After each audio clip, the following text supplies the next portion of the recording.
नरेंद्र मोदी के G7 summit में पहुंचने को लेकर, चूंकि इटली के अपुलिया में आयोजित G7 समिट में हिस्सा लेने के लिए इटली में अभी मौजूद हैं पीएम मोदी। अपुलिया के ब्रिंडिसी हवाई अड्डे पर इटली में भारत के राजदूत वाणी राव और बाकी अधिकारियों ने उनका स्वागत किया। आपको याद होगा कि अपने पिछले 2 कार्यकाल में भी प्रधानमंत्री ने पहले दौरे के लिए हमेशा अपने पड़ोसी देशों को तरजीह दी है। 2014 में जब वो पहली बार प्रधानमंत्री बने तो विदेश दौरे पर वो नेपाल पहुंचे, दूसरी बार पीएम बने तो मालदीव गए, लेकिन इस बार उन्होंने पश्चिम के देश इटली को चुना है।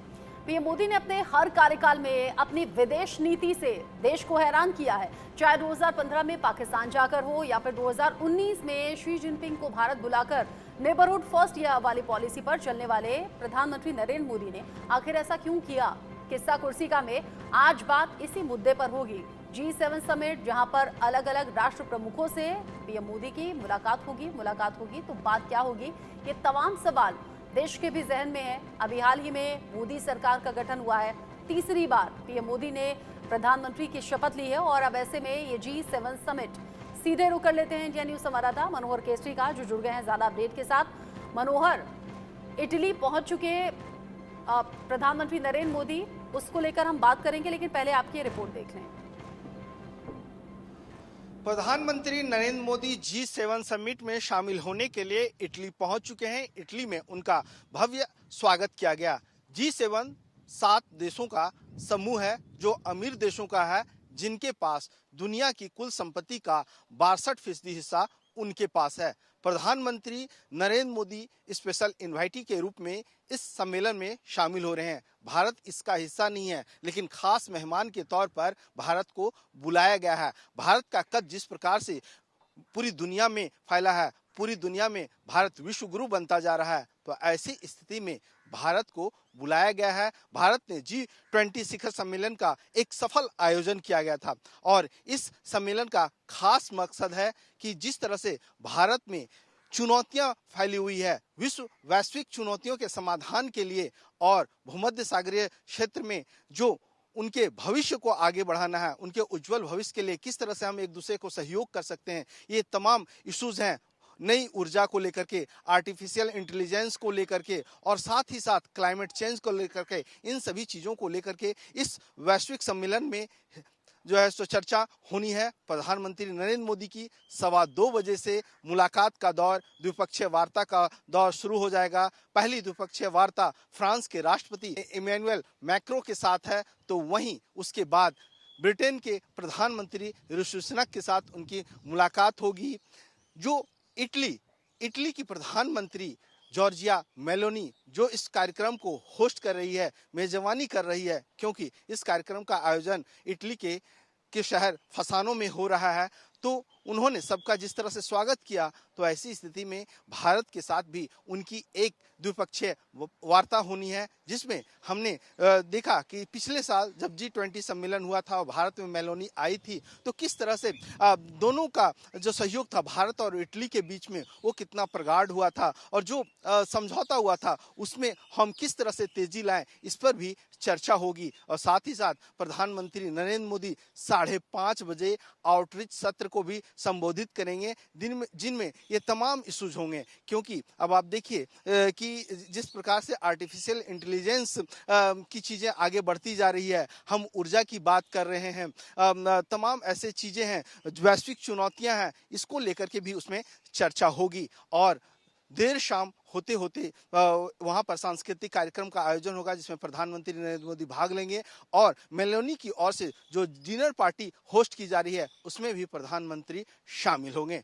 तो ये G7 का खास कार्यक्रम है जिसमें प्रधानमंत्री शामिल होने के लिए गए हैं, क्योंकि प्रधानमंत्री तीसरी बार बनने के बाद पहला विदेशी दौरा है, इटली का दौरा है और भारत और इटली का संबंध इससे और मजबूत होगा। कैमरा पर्सन प्रमोद के साथ मनोहर केसरी, इंडिया न्यूज।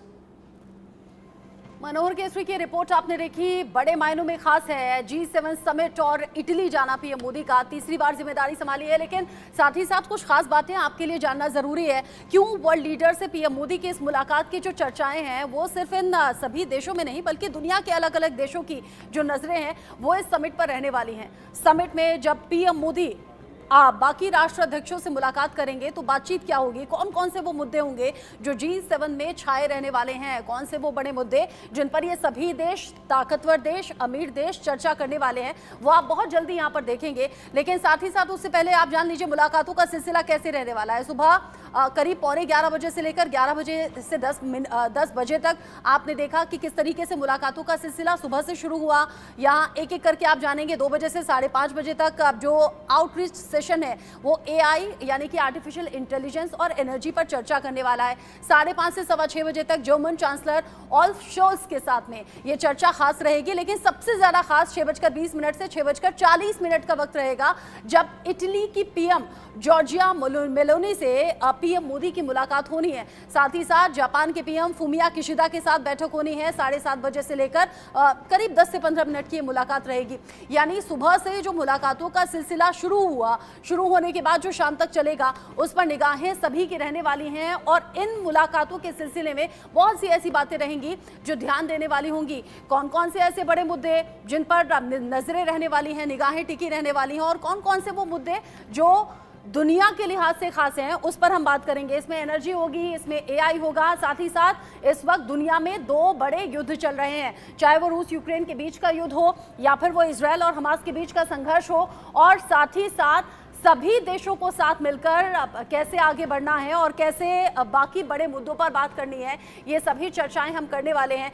यहाँ पर बड़े नेता तो रहेंगे।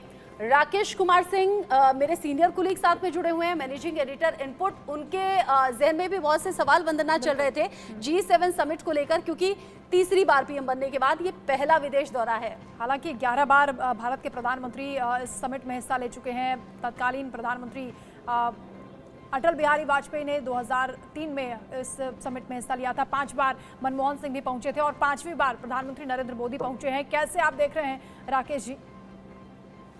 देखिए, इटली ने अपनी अध्यक्षता में हो रही इस बैठक में नियम आधारित अंतर्राष्ट्रीय प्रणाली की रक्षा करने पर जोर दिया है।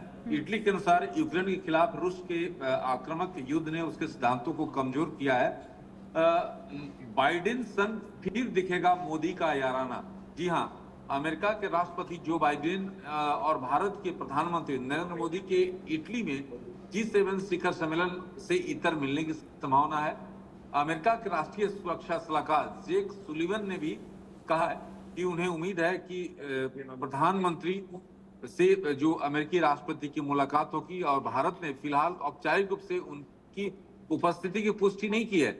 लेकिन किस कदर जो अमेरिका भी प्रधानमंत्री नरेंद्र मोदी को लेकर उत्सुक है, इससे साफ दिखाता है। अच्छा, PM मोदी पहुंचे एक तरफ इटली, दूसरी तरफ उन्होंने सोशल मीडिया पर पोस्ट कर दिया। उन्होंने कहा कि सभी के सहयोग से आगे बढ़ना है, उज्जवल भविष्य पर बात करनी है, उत्सुकता के साथ इंतजार सभी राष्ट्र प्रमुखों के साथ मैं बातचीत और मुलाकात को लेकर कर रहा हूं। साथ ही उन्होंने कह दिया जो वैश्विक चुनौतियां हैं उनसे भी मिलकर निपटना है। इन वैश्विक चुनौतियों में किन किन बातों का जिक्र हो सकता है?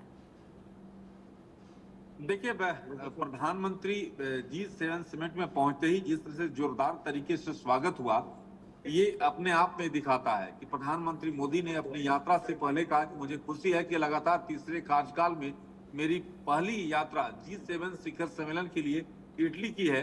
मैं 2021 में G20 शिखर सम्मेलन के लिए इटली की अपनी यात्रा को गर्मजोशी से स्वागत के लिए याद करता हूँ। प्रधानमंत्री नरेंद्र मोदी अपुलिया में आयोजित G7 शिखर सम्मेलन में भाग लेने के लिए इटली में जिससे स्वागत हुआ, वो अपने आप में दिखाता है। बिल्कुल, और दिलचस्प बात राकेश जी ये भी है कि भारत इस संगठन का सदस्य देश नहीं है, उसके बावजूद भारत को जितनी तवज्जो दी जाती है, तरजीह दी जाती है, उसी की चर्चा पूरी दुनिया में हो रही है, क्योंकि भारत की भूमिका कितनी अहम है ये G7 समिट से पता चलता है। शिखर सम्मेलन में हिस्सा लेने के लिए PM ने जो X पर पोस्ट किया, इटली पहुंचा, विश्व नेताओं के साथ सार्थक चर्चा में शामिल होने के लिए उत्सुक हूं। साथ मिलकर हमारा लक्ष्य वैश्विक चुनौतियों का समाधान करना और उज्जवल भविष्य के लिए अंतर्राष्ट्रीय सहयोग को बढ़ावा देना है। आपने देखा कि किस तरह से जो इटली की जो प्रीमियर हैं, आपने देखा कि किस तरह से जो विश्व के नेताओं का उन्होंने स्वागत जो है नमस्ते करके किया। तो ये भारत का प्रभाव है, भारत का जो अंतर्राष्ट्रीय स्तर पर किस कदर जो प्रभाव है उसका असर साफ तौर पर देखा जा सकता है। अब ये बैठक जो है इसलिए महत्वपूर्ण है कि कई चीजों को कई लेकर मायनों में इसमें खास निर्णय ये होना। समिट रहने वाली है और मुलाकातों पर भी नजर रहने वाली है। आप भी सोशल मीडिया पर एक्टिव रहते हैं तो नजरें आपकी भी रहेंगी कि जॉर्जिया मेलोनी और पीएम मोदी की जो मुलाकात की तस्वीरें होंगी, चूंकि सोशल मीडिया पर बहुत पसंद की गई थी वो सेल्फी और वो फोटोज जब पीएम मोदी और इटली की पीएम जॉर्जिया मेलोनी आपस में मिले थे, बातचीत की थी, वो बॉन्डिंग एक बार फिर से नजर आएगी क्या, और क्या कुछ इस समिट से निकलकर सामने आने वाला है। नजरें आप रखिएगा। बहुत शुक्रिया अभी के लिए हमारे साथ जुड़ने के लिए। चूंकि जैसे मैंने कहा कि इस मुलाकात पर नजरें सभी की हैं, लेकिन आपके लिए जानना